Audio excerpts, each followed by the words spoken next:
you for joining the Center for Arabic Culture Human Library Series. My name is Marisha and I'm the Executive Director of the Center.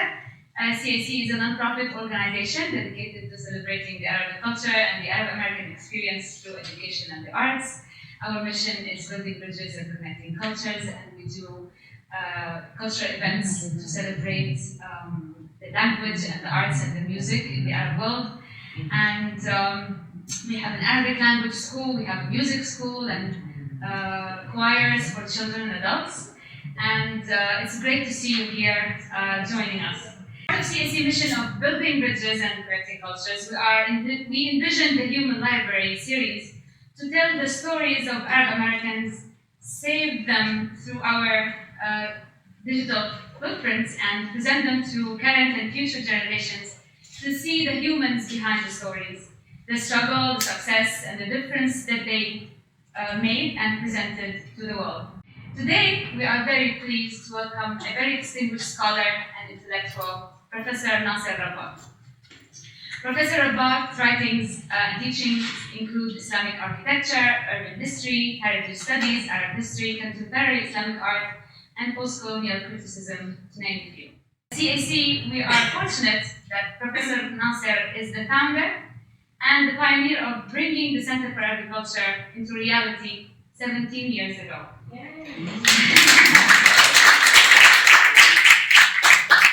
Thank you, Professor Rabbat, for doing that. Today at our Human Library, we are ready to read into and get inspired by Professor Rabbat's Book of Life. Thank you for joining us, and welcome, Professor Nasser. Starting with a minute of silence, I'm going to read to you a poem by Mahmoud Darwish. I'm going to put the English translation in front of you. I'll read the Arabic. I know all of you almost understand Arabic. ومن جمال غزة أن أصواتنا لا تصل إليها. لا شيء يشغلها، لا شيء يدير قبضتها عن وجه العدو. لا أشكال الحكم في الدولة الفلسطينية التي سننشئها على الجانب الشرقي من القمر أو على الجانب الغربي من المريخ حين يتم اكتشافه. إنها منكبة على الرفض، الجوع والرفض والعطش والرفض والتشرد والرفض والتعذيب والرفض والحصار والرفض والموت والرفض. قد ينتصر الأعداء على غزة، وقد ينتصر البحر الهائج على جزيرة قد يقطعون كل أشجارها، قد يكسرون عظامها، قد يزرعون الدبابات في أحشاء أطفالها ونسائها، وقد يرمونها في البحر أو الرمل أو الدم، لكنها لن تكرر الأكاذيب ولن تقول للغزاة نعم، وستستمر في الانفجار. لا هو موت ولا هو انتحار، ولكنه أسلوب غزة في إعلان جدارتها بالحياة. وستستمر في الانفجار. لا هو موت ولا هو انتحار، ولكنه أسلوب غزة في إعلان جدارتها بالحياة.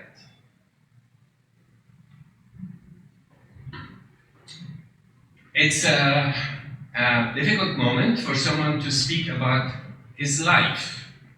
And it's a difficult moment also for someone not to speak about his life. We do need the kind of hope that lives usually give us.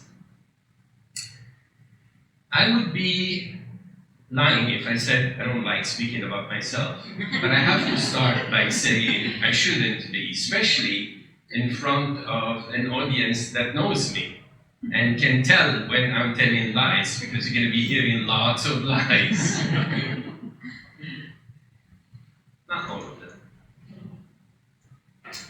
I come from Syria, a country that has gone through a very similar trauma to what we're seeing today in Palestine, and a country that is still going through the same trauma that Palestine has been going through, and now in Syria for 13 years. I live in a neighborhood in Damascus that is called Rawda. What we see on the upper left side is the apartment. And after I left Damascus, my parents added a glass cover, a glass house to the balcony that I used to have when I lived there. We lived next to probably the leafiest street in Damascus called Abu Rammana. And I went to the French school in Damascus. But I want to tell you a story not about what I did, where I went, but I want to weave my story with my imaginary recollections of who are the people that have affected my life and made it the way it is. And I will start from two ancestors. One of them is unknown to me, and the first one. And it took me many years to figure out who this person was in relationship to my generation. Now I have the proof, and you can see it in this family tree that is in the hand of my grandfather, and it has the name of Ahmad. Here is the person that I want to speak about. Ahmad Rabbat became famous in the scholarly world about 25 years ago. So far, two individuals have written their dissertations about him. And he was something that I've aspired all of my life to be. He was a storyteller. Literally, he was a storyteller. He comes from a family of silk trader. This is where we got our name, Al-Rabbat. We are a family from Aleppo. Aleppo is the end of the long Silk Road that brought the silk from China to Persia, and from there to Syria, to the coasts, and then off to Europe. And this is a road that started thousands of years ago, but in the 16th, 17th century, it had already been punctuated by cities that had become centers of trade. And the last two cities that were very much in contact with one another were Isfahan in Iran, which was at that time the capital of Iran, and Aleppo. A lot of families in Aleppo have roots in Persia. They don't know it now. They don't remember it. And I don't know if we are, of course. We claim to be of Arab background, and we have that claim that takes us back to a tribe of Bani Uqayl, who lived and established a state for themselves on the Euphrates. But Ahmad al-Rabbat is remembered because he's the person in the late 18th, early 19th century. He probably came to Damascus around 1790 or maybe a little bit earlier. He died in 1833.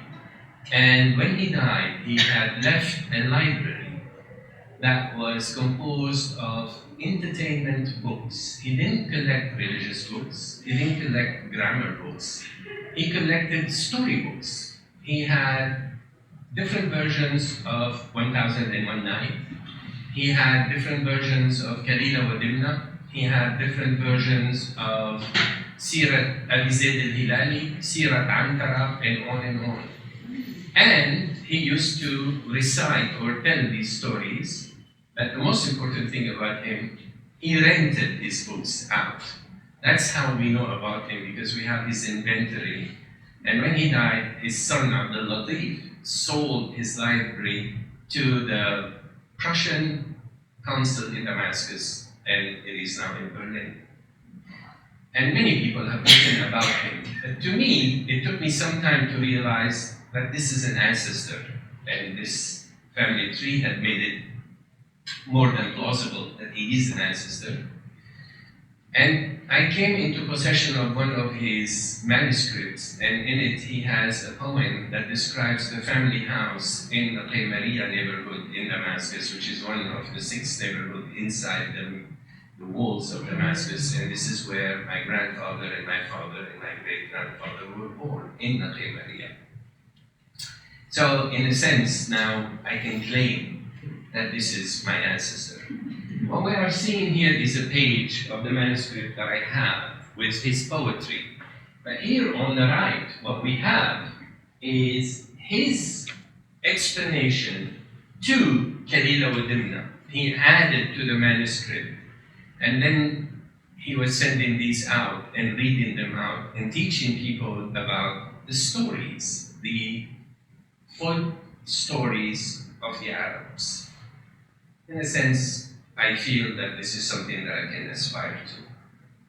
The other ancestor that I want to trace myself back to, again, a person that I don't know, but this one is my direct grandfather, a Lebanese man from a small village in the Beqa Valley called Qabbelyas. He was sent by his father to be the representative of the family in the administration in Damascus in 1890 or thereabout.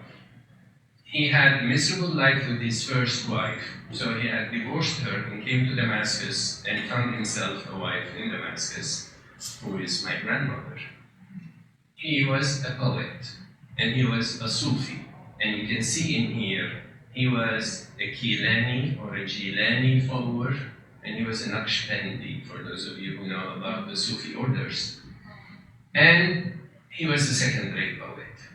But nonetheless, he was a poet.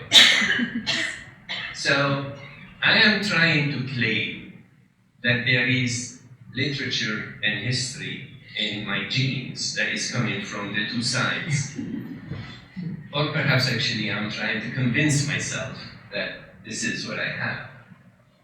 And now I want to speak about individuals that have actually really affected my life. And I'm going to start with my grandmother and her brother. So this is my maternal grandmother, who had taken care of me when I was a child, and who had become a widow at the age that you see her in this picture. This is the year after her husband died, the second-rate poet. Muhammad Saeed was his name. So Aziza, the woman that we are looking at, was a formidable woman in all means. She was generous and kind and loving, but she was also a markhon. She was the head of her little clan of daughters and one son, and then grandsons and granddaughters, and her own siblings. Her youngest sibling is the man that appears here on the right. Diyauddin al-Sharti was his name.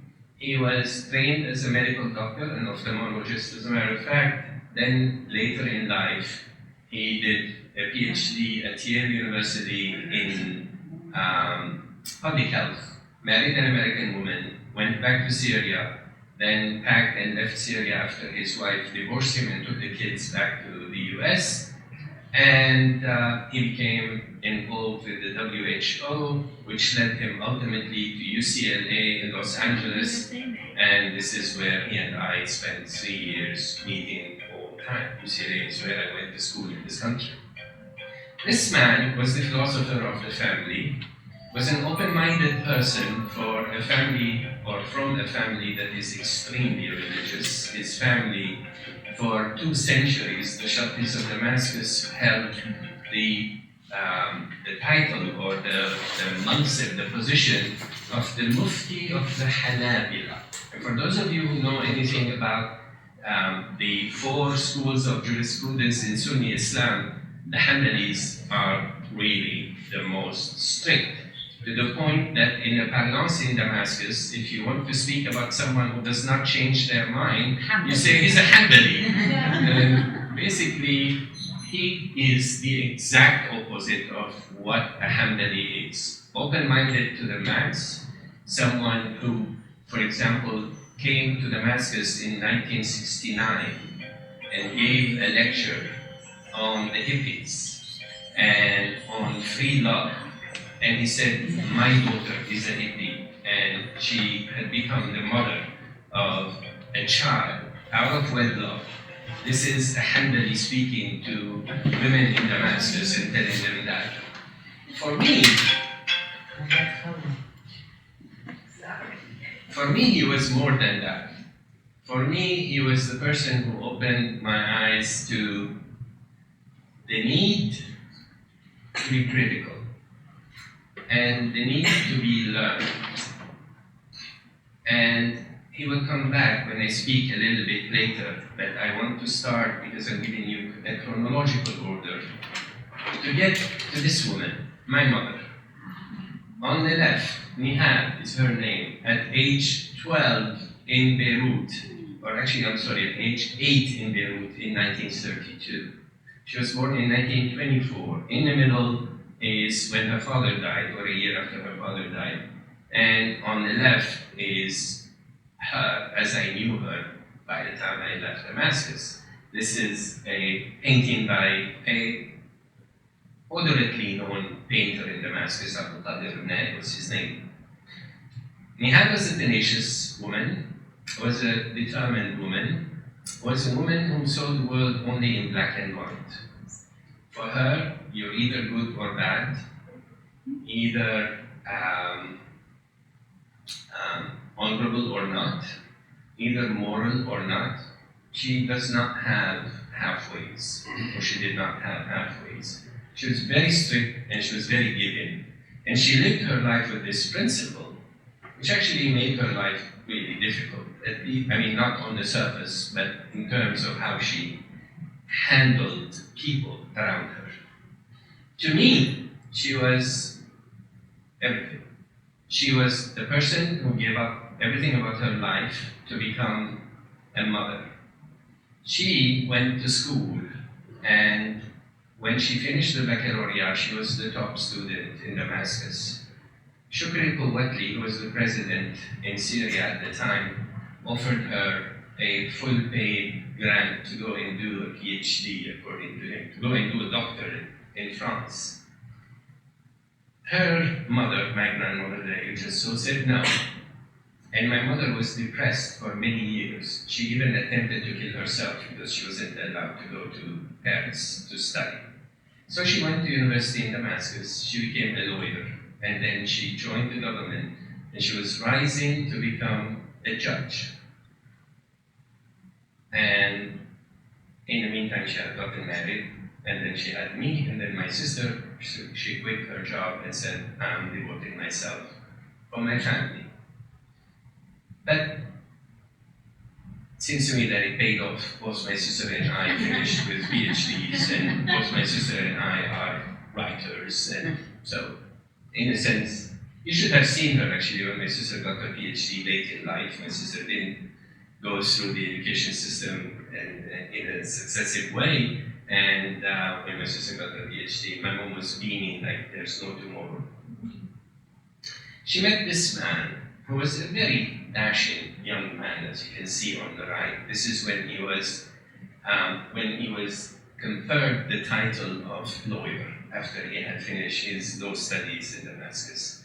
They met in a law school. She was 2 years older than him, and she finished 2 years before him. He was smitten, and he remained smitten until the end of his life. And this is at the height of his career. He was probably one of the more moral lawyers in Syria. I've written his life. You can see it online. It came out in an article in the Atlantic a year after he died, so I'm not going to speak too much about him. But he was very much politically involved. He was a pan-Arabist. I inherited that from him. He was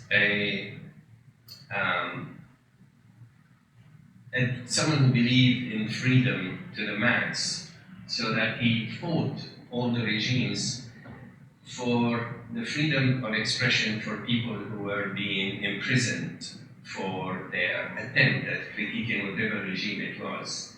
And then he quit in disgust and became just basically a family man and a lawyer and some sort of charitable individual.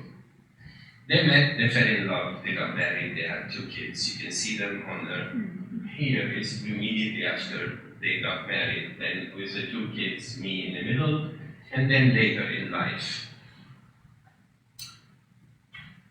They were very different. He was a rough man, rough culturally, very well read. She was extremely refined. But they complemented each other in ways that were really unbelievable. And now, later in life, I look back and think about them. Of course, I was the rebellious son. I hated everything they had done. I hated being with them, and so on. But when you think about them later on, and you start realizing that I was blessed with these 2 parents They made few mistakes. One of them is my name. They named me after this man.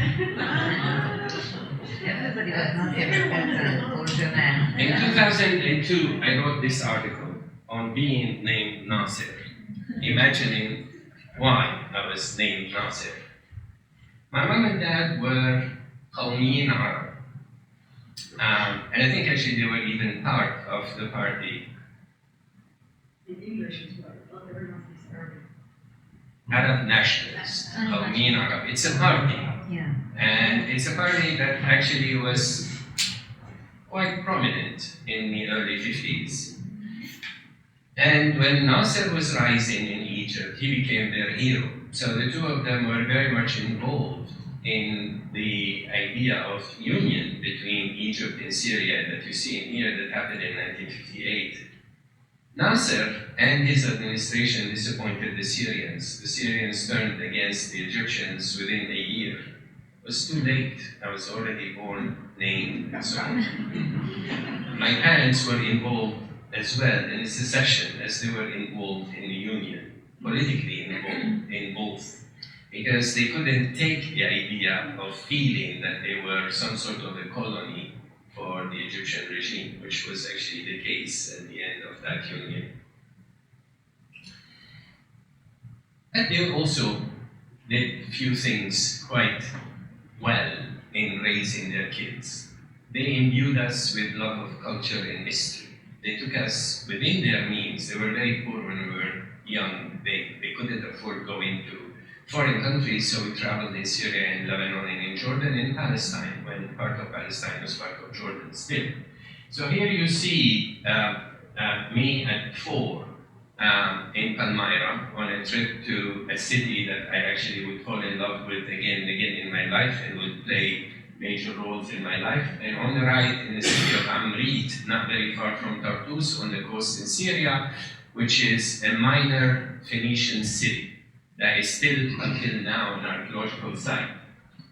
They put me in the best school in Damascus, the Lycée Français of Damascus. You see a picture from the earlier days. Changed its name today, it's called Hurriya or Freedom, and at a certain point was named after the dead son of our former dictator, Bashar al-Assad is the name of the son, so it was called Al-Bashar Institute.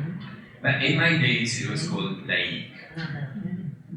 And what you see in the middle is the other thing that my parents gave me, which is a lot of reading. So this is part of my library that you see in here. And I was fascinated by so many fields, but when I grew a little bit older, when I was young, I was like probably many kids, interested in science and botany and plants and God knows what, and I was collecting all sorts of things. Later on, after the age of 14, I started being interested in literature, and one branch of literature that I adored was Russian literature. So I had all the books of Tolstoy, of Dostoevsky, of Lermontov, of Pushkin, of Gogol, and on and on and on. I had them all either in French or in Arabic. Of course, I do not read Russian. So my parents made every effort possible and restricted every activity that would lead to not focusing on study. We were not allowed to play in the street, we were not allowed to eat in the street, we were not allowed to this, we were not allowed to do that. So we ended up being readers, me and my sister, and they encouraged us to collect books. Not to go too much through how I ended up in the School of Architecture in Damascus. It was really a compromise. I did not want to first be in Damascus. Second, I had no idea whether it was going to be architecture or anything else. But architecture became my profession, and architecture became my window to the world. Here you have pictures of my class in Malula, top and bottom, the School of Architecture, and two of the professors that have influenced me. I couldn't find pictures of two others. But the ones that we have here are Burhan Tayyara and Walid Serawan. Both of them taught us to appreciate the heritage, taught us to appreciate the architecture of the past. Because as you can see from the designs here, which is what we were producing, our design faculty were teaching us to appreciate the moment and to look for the future, and not to look at the past as anything that could be inspirational. These two individuals did. The one that is missing, who is probably more of an influence on me, was Polish, Jan Meissner. I couldn't find a picture of him, so I don't have a picture here to show. He's the one that taught me discipline, and he's the one that taught me respect of the law. I was taking him home in my car at 4 in the morning one day, going out of this school of architecture. And we came to an intersection, and the light was red, and I was turning right. We do it here all the time. So I turned right on the red light. Jan looks at me and says, "What did you do?" And I said, "What did I do?" I said, "You turned right on a red light." I said, "It's 4 in the morning, there's no one in the street." He said, "It doesn't matter. Red light, you stop. That's what it means. That's the law. You obey the law. You respect the law." I have not crossed the red light since. In the School of Architecture, I have not.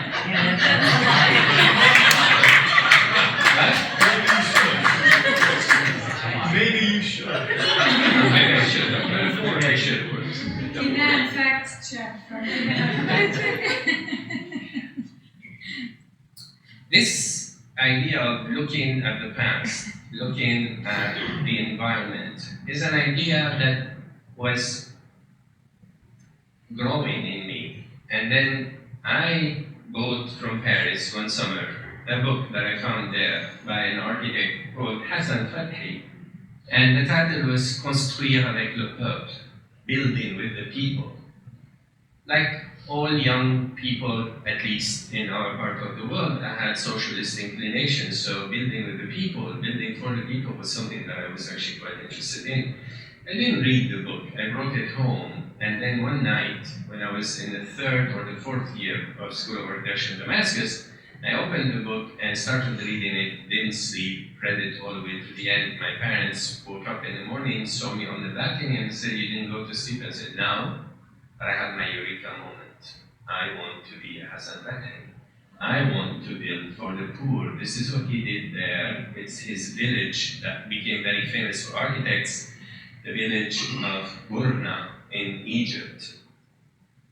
So we talked to a friend, and he suggested, who was the head of the antiquity department, and he suggested that I go and spend some time in Palmyra studying the architecture of Palmyra. Not the historical architecture, but the architecture of the inhabitants of Palmyra, the architecture of mud, the architecture of adobe, the architecture of the courtyard house. So I did.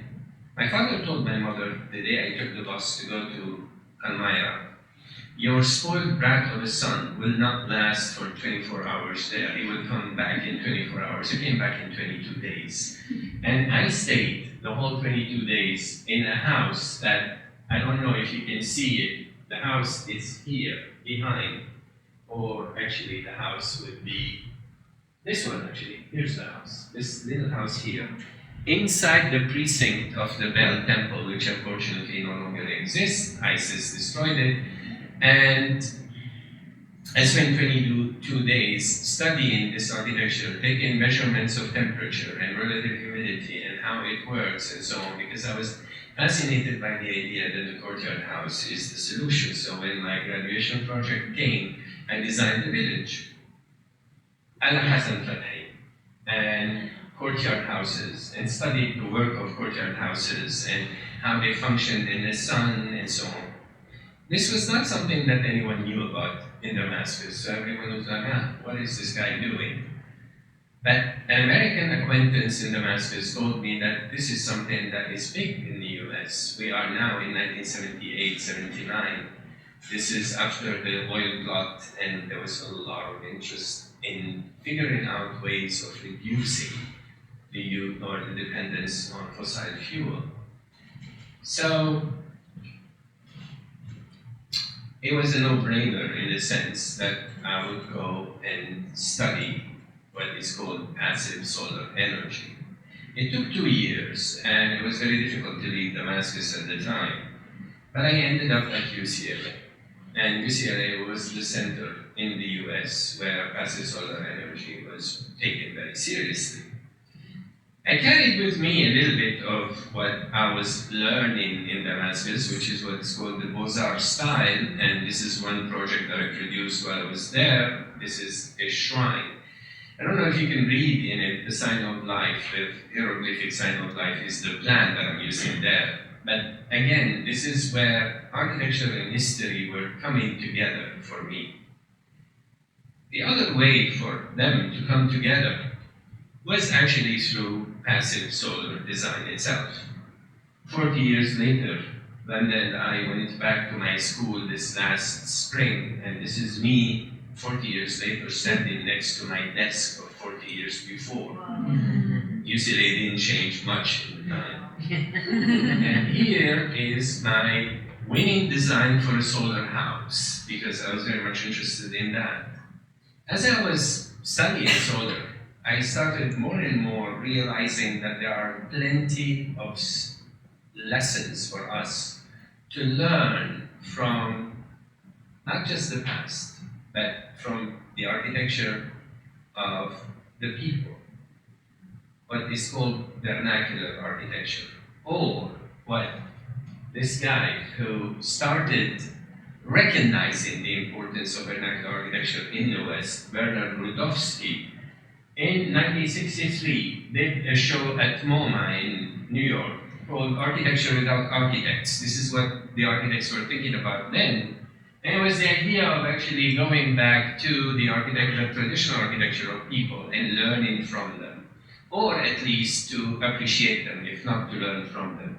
Of course, 30 years later, I'm among, this is a very close colleague of mine, Gulsum Baydar, and what she's saying here is very much what I believe was how vernacular architecture was discovered. But we'll come to that. Vernacular architecture was my intro to history, to an interest in history. This is a placard that exists next to the pyramids in Egypt, and their way of telling you, you are now in the bosom of history.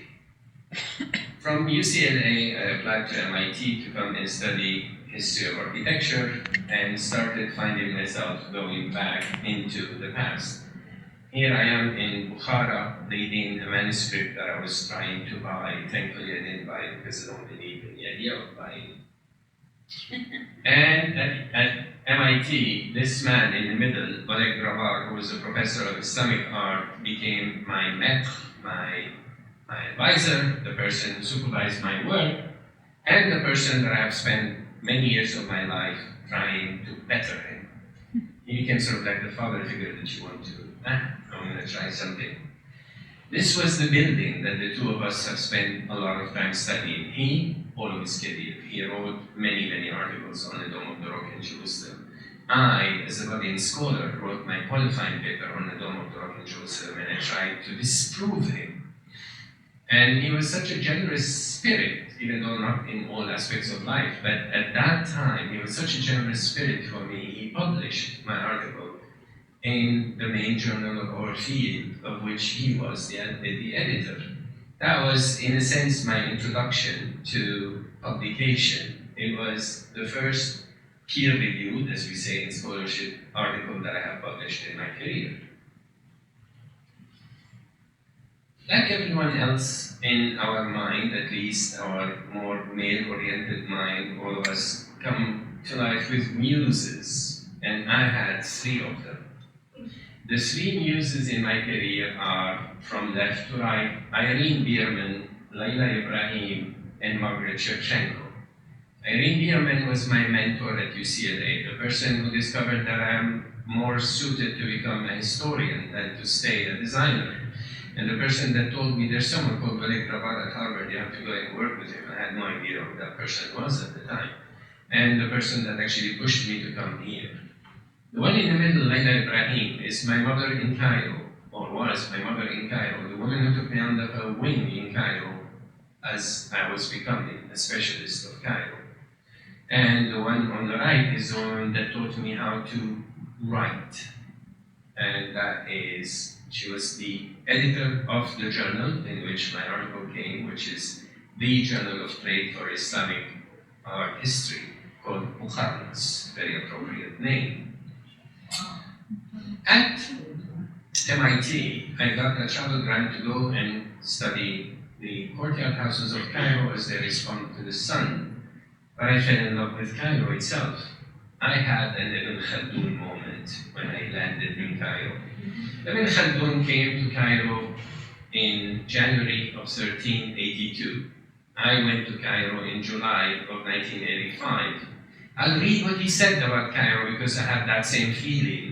And Cairo, in a sense, didn't change that much between 1382 and 1985. He said, I beheld the metropolis of the world, orchard of the universe, hive of nations, Diwan of Islam, throne of royalty, bursting with palaces and Iwans within, shining on the horizon with khanqas and madrasas, illuminated by the moons and stars of its learned scholars, which appeared on the bank of the Nile, river of paradise, flowing with the waters of the sky. Ibn Khaldun, for those of you who don't know, is the first theoretician of history, the first person to have actually developed a way of understanding history, not as a succession of events and people and strong people, but history as social movement, history as political movement. And Ibn Khaldun, in a way, became a distant teacher for me.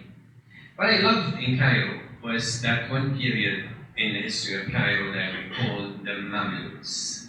The Mamluks were a dynasty, or some sort of a dynasty, that ruled in Egypt for 265 years, between 1250 and 1517, and they built whatever is majestic about Cairo today. The Mamluk architecture of Cairo is unequal, stupendously beautiful, amazingly urban, and amazingly neglected today, and at the same time, very reflective of the political system and the economic system that they have built. So when I came back in the summer of '85, I went to the office of Aga Khan and I said, I have no idea what my dissertation is going to be. It's going to be on Cairo. That's all I know. So I ended up writing my dissertation on the citadel of Cairo, the center of rule under the Ayyubids and the Mamluks, the center of rule in Egypt, as a matter of fact, from the time of its building in 1171 all the way until 1864, when Khalid Ismail changed the center of power from the citadel and built, for those of you who know Cairo, the palace in central Cairo called Abdin. So the palace of Abdin became the center of the government there. And that dissertation became my first book that came out from Brill in 1995. You have a cover in there. While I was at MIT, I was financially supported and nurtured by the Aga Khan Program for Islamic Architecture, a program that was established by His Highness the Aga Khan in 1979 in MIT and Harvard to basically study Islamic architecture. Little did I know in 1985 that I will be the director of that program for 30 years of my life. I had no idea that this is where I will end up. And I had no idea that I will stay, not just end up there. But the program has been my support, and I have tried to make it the support of all the students that end up being part of it. I finished my dissertation and was hired to teach at MIT as a junior Aga Khan professor in the same year. All I did is I moved my books from my desk in the PhD student room to a little glass cage that was next to them, and they told me, since you are the non-significant little member of our faculty, we'll give you this office. So I moved the books and I started becoming a professor. Later on, I moved to a much nicer office that you see in here. And I found my calling. I like being a teacher. I like teaching. I like speaking. I like talking to people about what I know. I like trying to convince people that what I know or what I'm transmitting to them is worthy of their attention. So the idea of teaching is what keeps me alive. Not the idea of writing or researching, which is what most scholars would usually say. It's like, I'm in it for the research. Teaching is, I do teaching only because I need to make a living. But if I can actually just go out and just research, that's what I would do. I wouldn't. I really like to be in a classroom. And I've developed a few classes at MIT. Here you have the websites of 5 of them. And I taught classes taking people around the world. So you can see here in the Umayyad Palace in the citadel of Amman, there in the water tank of the Alhambra, up there at MIT with the 35th reunion of the Aga Khan Program, and down here in the studio at MIT as well. And I like also giving lectures, examples of lectures that I have given. I like what I do. I love what I do. But what I do has been influenced not just by the individuals that I have striven to tell you, but it has been also influenced by some big ideas, by some big thinkers. I would say the major influence in my intellectual life was this man, Edward Said. Edward Said, for all of you, is probably a well-known Palestinian-American intellectual, literary critique, and a fighter for freedom of Palestine, but also for freedom in general. And Edward Said is famous for one book that he has written called Orientalism, which is the one that we see here on the left. These are the 2 books of his that are my favorite: Culture and Imperialism and Orientalism. Edward Said taught us that nothing is devoid of politics, literature and art included. This is what I took from him, and this is how I shaped most of my teaching. Power is actually something that I'm interested in. Power is something that I'm interested in its manifestation. I'm interested in how it comes in forms that we don't expect. I'm interested in how power manipulates our thoughts, our reaction, our emotion, and our cultural production. So I teach courses on that. I am interested in what, for better or for worse, in here is saying about what power is and how pervasive it is in our life. We don't notice it, we don't know how it functions. So I focus on that in many of my seminars. Another influence is the influence on Edward Said, who's a French philosopher of the mid-20th century, whom I'm not showing a picture of, and that is Michel Foucault. He's the one who theorized the institutionalization of power. Edward Said came and pushed beyond that to speak about the individual role in the manipulation of power and the individual role in resisting power, which is really what we need to get out of reading him. But the person that really theorized resistance and the person who had affected all post-colonial movement or all anti-colonial movement is Frantz Fanon, a psychiatrist from the Martinique who studied in France and ended up being the theoretician of the Algerian Revolution between 1954 and 62 against the French, and who wrote about how the people of the colonies have to regain their independence and to cut themselves loose of the influences of the colonials at all levels, from economy to psychology to art to literature, and how difficult this is, and how a lot of us are nurtured in systems of knowledge that imbue us with the acceptance of the existing structure of power and the existing structure of knowledge. So, in a way, what these people are teaching us and what they have formed in a way in the current academe, and that's why the Congress is extremely alarmed about how American academe functions, is basically teaching people to recognize how knowledge is power and how knowledge is manipulated and how they can use knowledge against the manipulation of power. One movement that Edward Said has written about is Orientalism. This became my leitmotif in teaching. I teach a course on Orientalism once every 2 years. And at one point, I was so fascinated by aspects of Orientalism that I'm showing you here a project that never really went beyond the 3 images that you see, which is an attempt at recreating Orientalist painting with friends.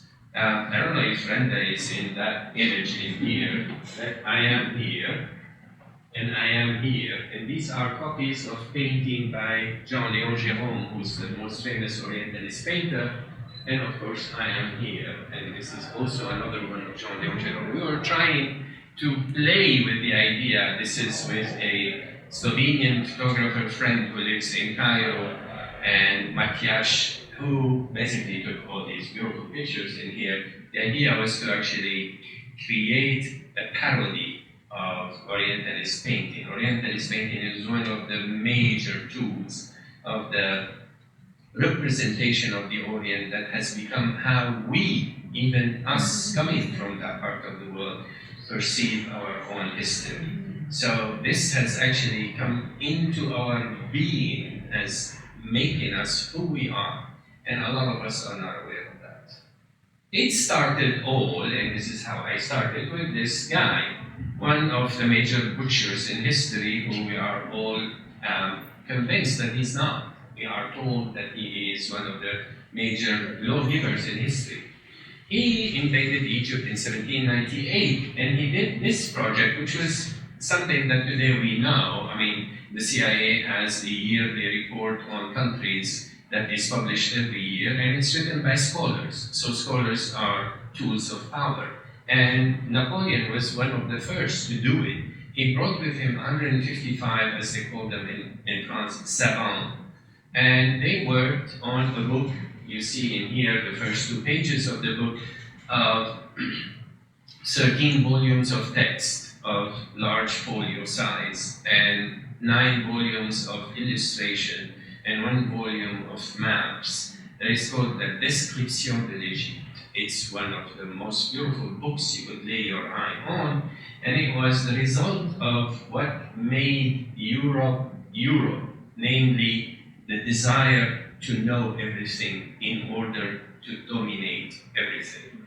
This is the motto that I'm ascribing to Enlightenment Europe, in the way Napoleon collected everything that you can collect on Egypt. That book has every single aspect of history and present and life and work and nature and botany and zoology and the water.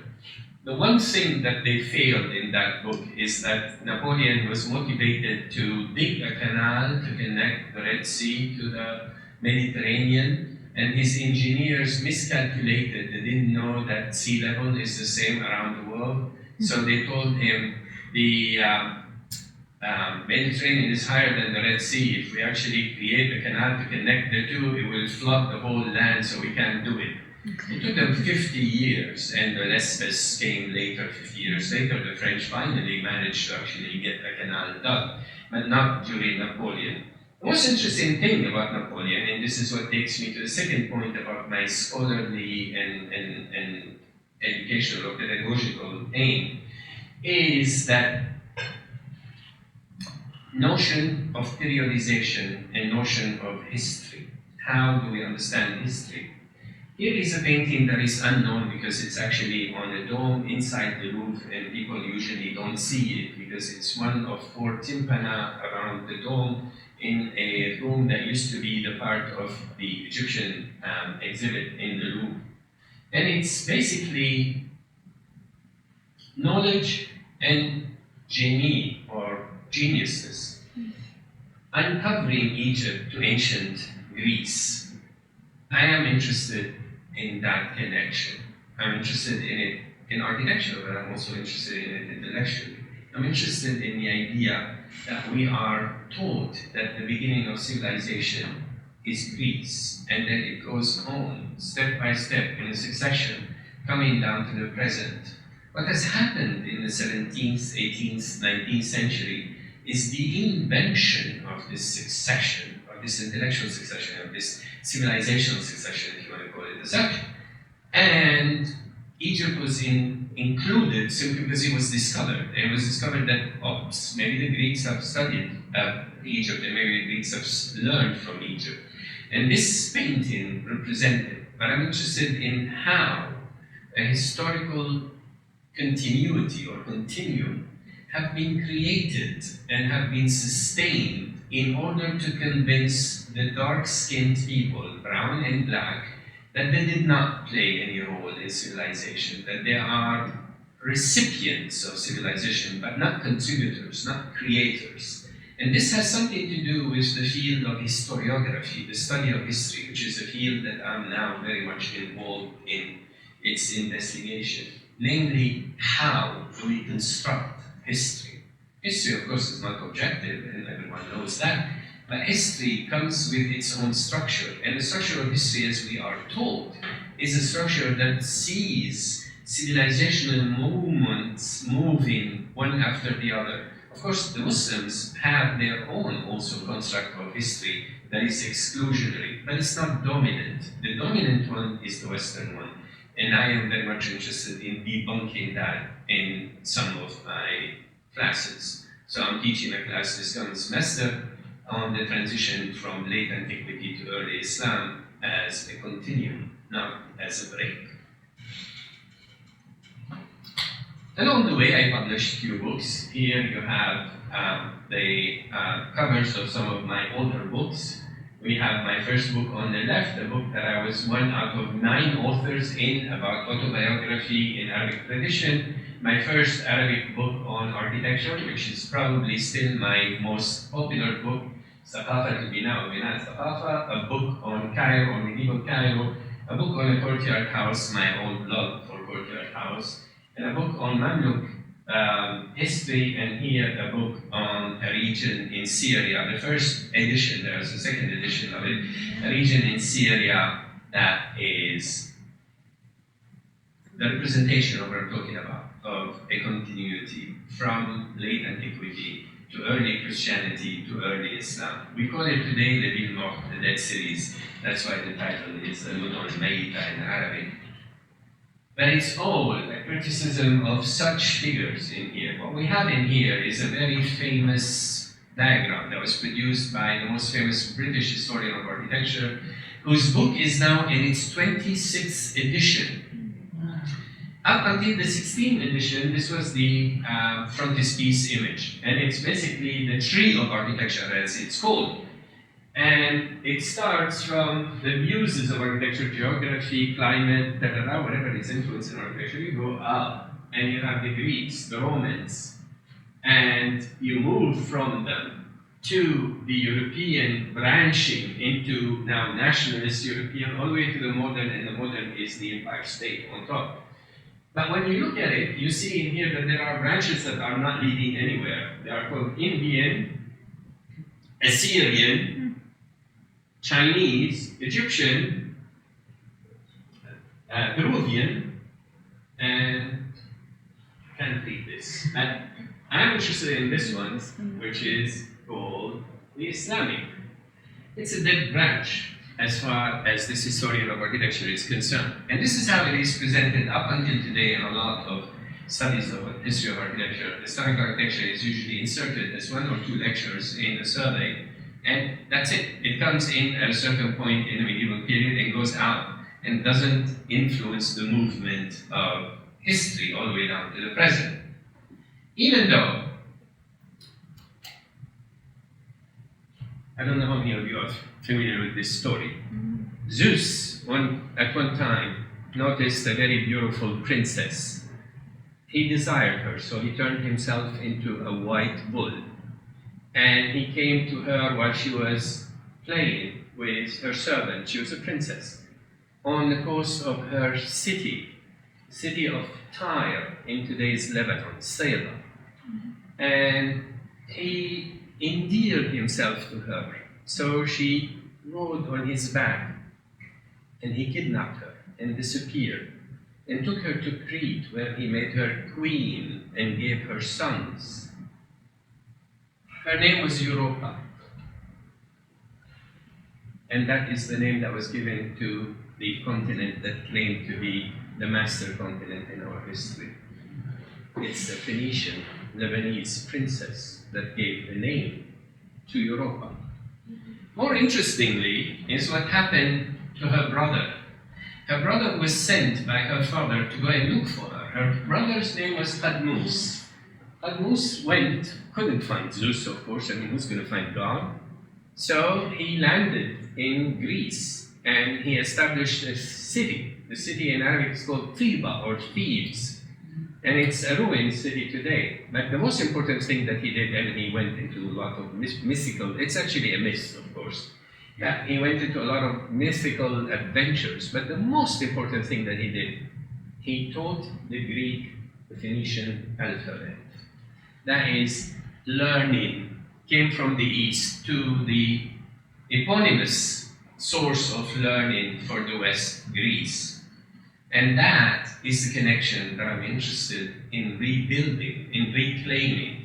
I'm not going to deny Greece its glory, but I want to show that Greece and Europe later on in the medieval period owe a lot to the dark-skinned cultures.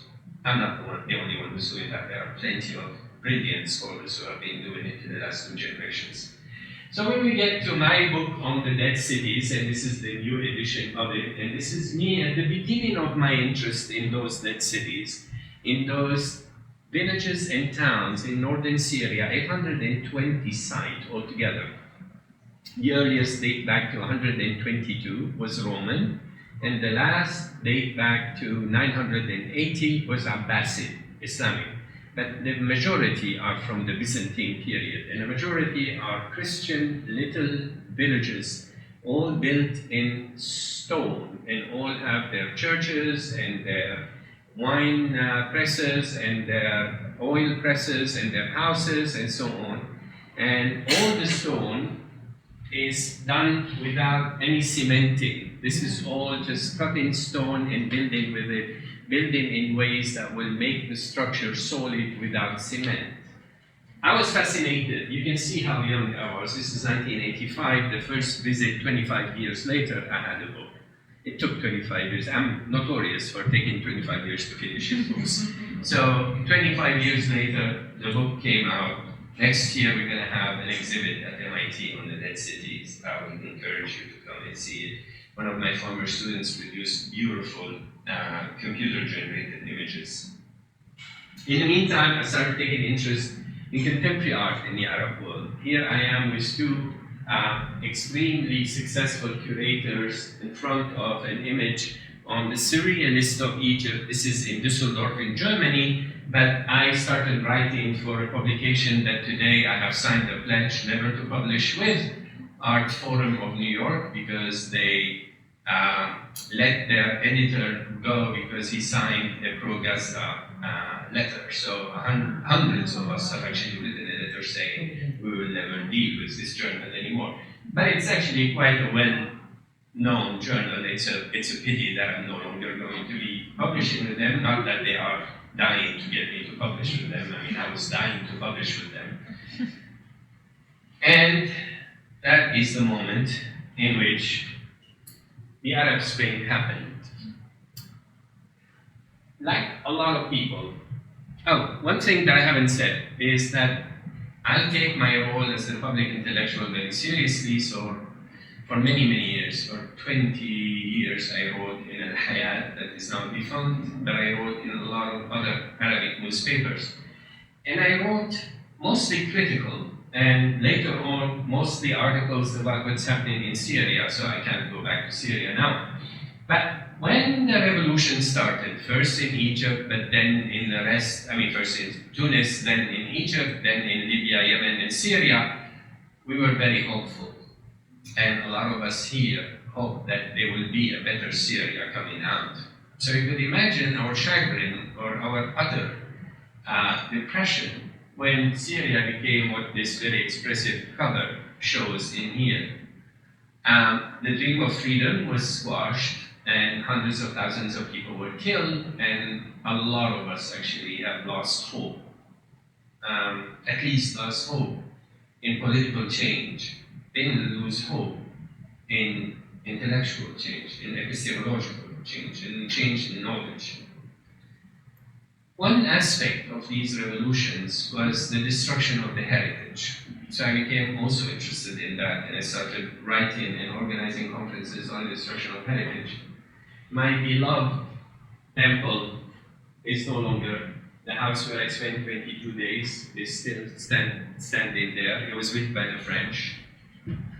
And I published with a former student of mine this book, The Destruction of Cultural Heritage from Napoleon to ISIS. 2011, I had been interested in a 15th century historian. I've been very interested in a 15th century historian for many, many, many years. 2011, at the revolution, at the height of the revolution happening in the Arab world, I discovered that my historian was like me, a coward revolutionary, someone who actually believed in the need to change the regime, but wouldn't put his neck on the line for a change of regime.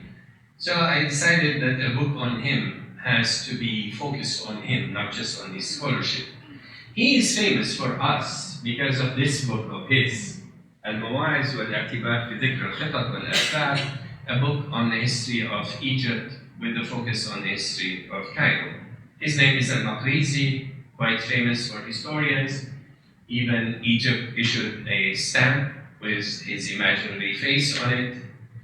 And I worked on that book for many, many years. And the disappointment of the destruction of the Arab revolts of 2011, 2012, and the change of direction, and the consolidation of dictatorships in the Arab world, all of that had fired how I'm going to present this person. Finally, a year ago, this book came out, Writing Egypt and Maqrizi and its historical project, and last year I worked on its Arabic version. It's supposed to come out on the 25th of January of this coming January, so hopefully it will be there. All of that, still, the love of Cairo is something that has stayed with me. Cairo still animates a lot of my thinking. My first going to Cairo, my study in Cairo, Mamluk architecture in Cairo, where you see here a few examples, is the subject of the book that I will be writing. So now we know where I am moving, in a sense. And my prized Cairene partner. You see how young and hopeful we were here?